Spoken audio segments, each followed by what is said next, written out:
If this is what you establish in question, you want to find n, what you do is table of values. Now, I'm a strong advocate of doing this, bro. You okay, this one you just put 1 minus px equals to 0. Is it okay? This guy is this guy.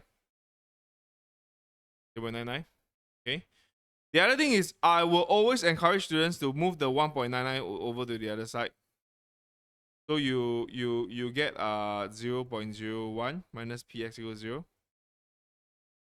More than 0. Okay. Now this is the reason why we do inequalities. We always want to see whether it's positive or negative. Okay.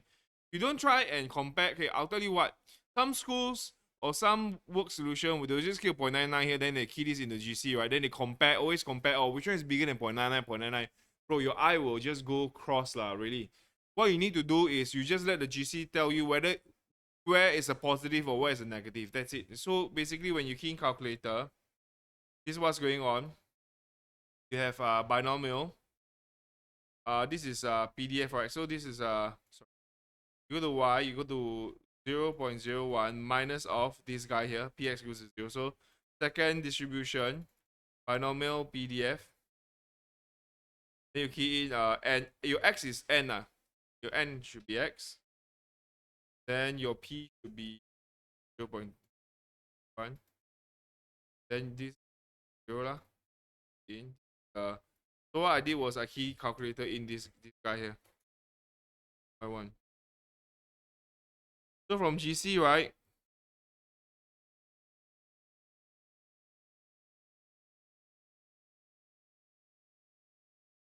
This is your n.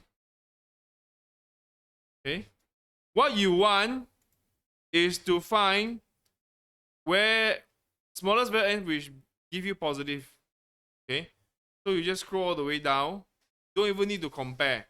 You see when the negative diminish, the divide where minus and positive happens, right? That is where your answer begin. So if you don't move this over, you go down, you compare 0.99. You keep need to see which is more than 0.9, 0.9. Check. Them check one.